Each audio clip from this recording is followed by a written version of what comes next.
Assalamualaikum warahmatullahi wabarakatuh. Kami dari kelompok 1 kelas B mata kuliah studi kelayakan bisnis.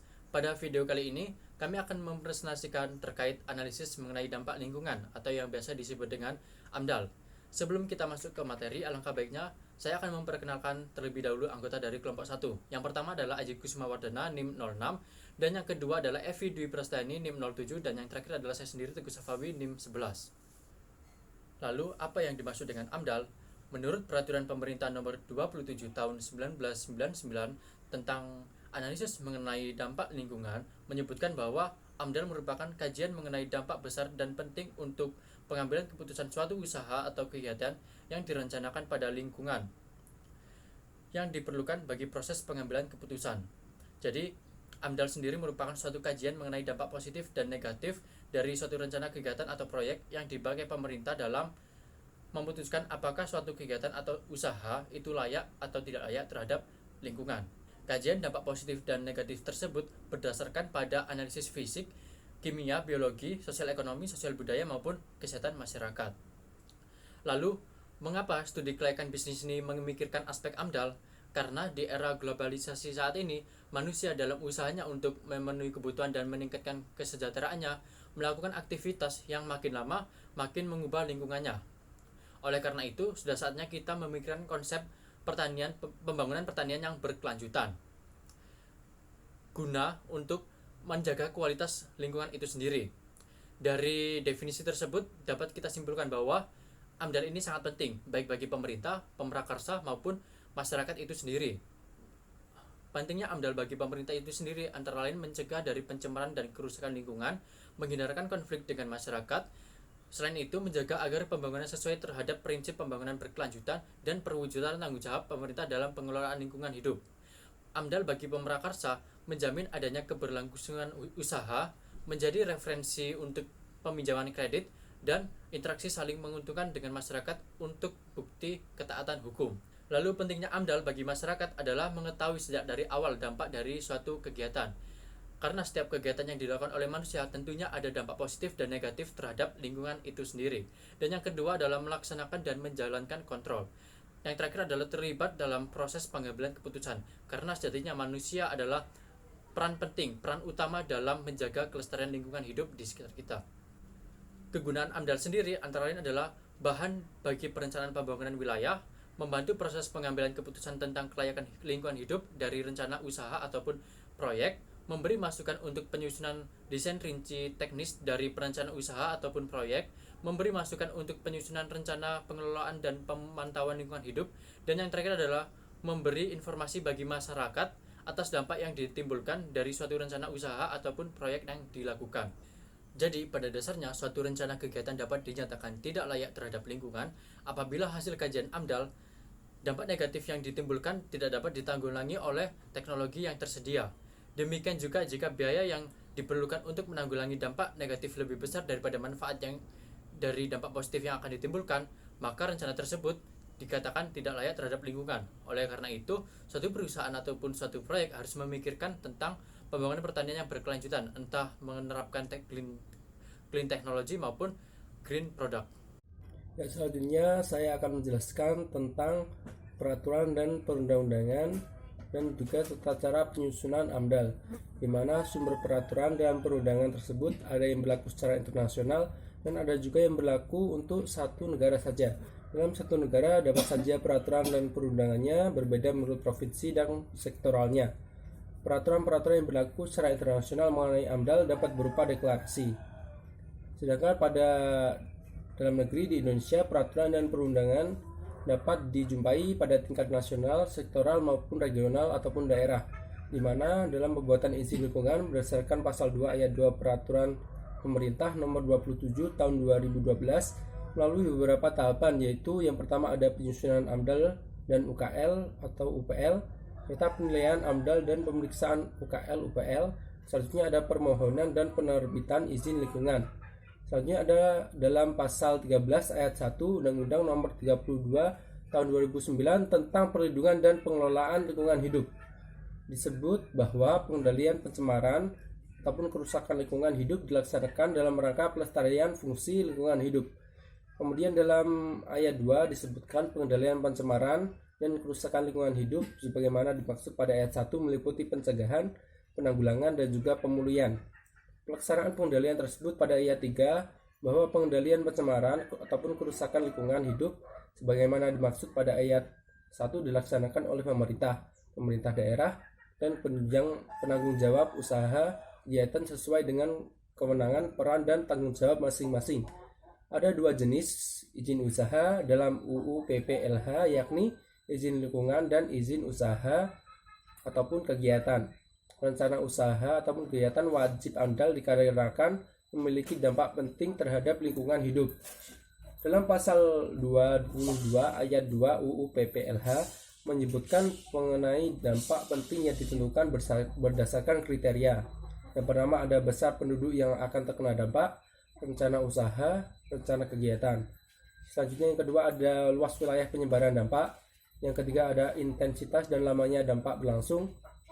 Selanjutnya yang keempat ada banyaknya komponen lingkungan hidup yang lain yang akan terkena dampak. Yang kelima ada sifat kumulatif dampak. Yang keenam ada berbalik atau tidak berbalik dampak tersebut. Dan yang terakhir ada kriteria lain sesuai dengan perkembangan iptek. Untuk jenis-jenis AMDAL yang wajib dilengkapi dengan AMDAL dapat dilihat dalam Peraturan Menteri Negara Lingkungan Hidup Nomor 5 Tahun 2012 tentang jenis rencana usaha dan kegiatan yang wajib dilengkapi dengan analisis dampak lingkungan hidup.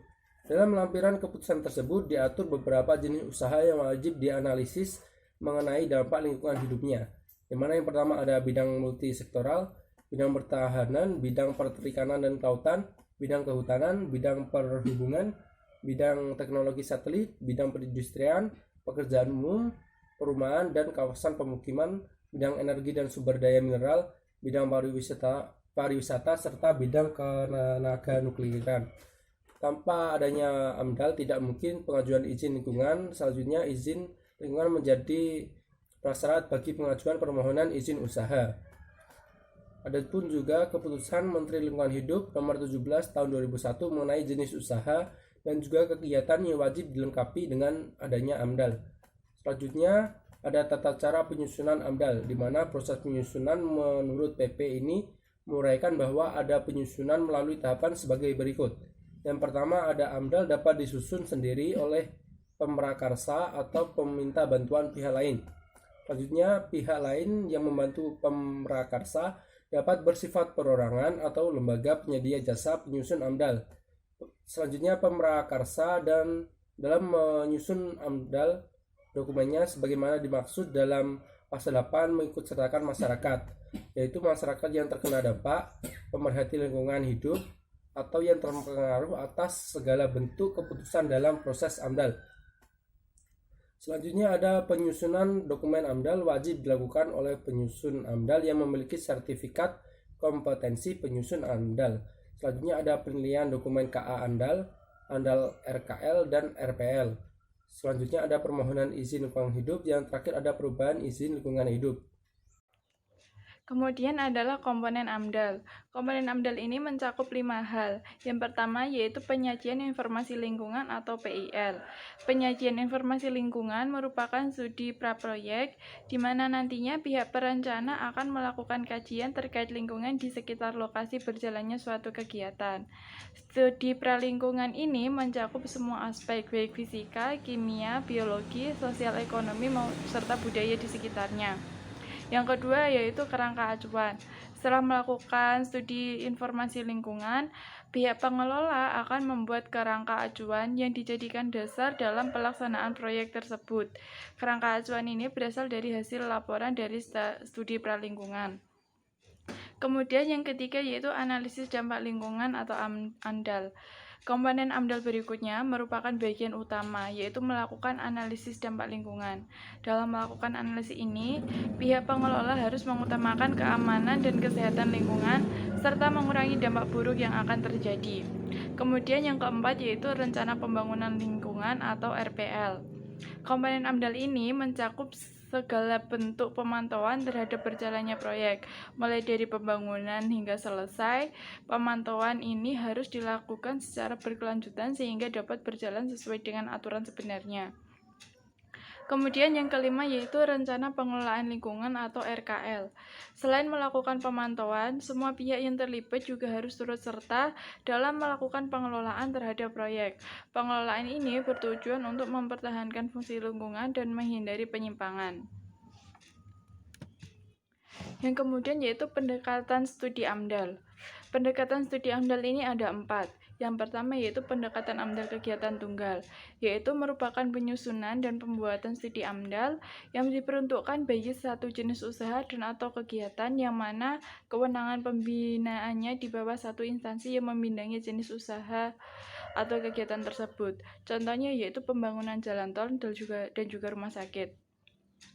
Yang kedua yaitu pendekatan AMDAL kegiatan terpadu atau multisektor, merupakan penyusunan studi AMDAL bagi jenis usaha atau kegiatan yang memiliki sistem terpadu baik dalam perencanaan, proses produksinya maupun pengelolaannya dan melibatkan lebih dari satu instansi yang membidangi kegiatan tersebut serta berada dalam satu kesatuan hamparan ekosistem. Contohnya yaitu pembangunan hutan tanaman industri dan juga pemukiman terpadu.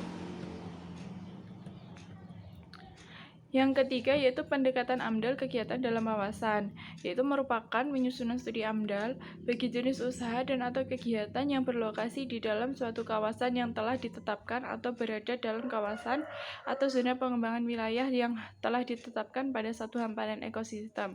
Contohnya yaitu adalah pembangunan kawasan industri dan juga kawasan pariwisata. Yang keempat yaitu pendekatan AMDAL kegiatan regional, yang merupakan penyusunan studi AMDAL bagi jenis usaha dan atau kegiatan yang saling terikat dan merupakan kewenangan lebih dari satu instansi. Jenis usaha dan atau kegiatan pada pendekatan studi ini terletak lebih dari satu kewenangan administratif dan lebih dari satu hamparan ekosistem. Contohnya yaitu pengelolaan lahan gambut 1 juta hektar dan juga reklamasi pantai utara Jakarta. Demikian presentasi yang dapat kelompok kami sampaikan. Jika ada kurangnya mohon maaf. Wassalamualaikum warahmatullahi wabarakatuh.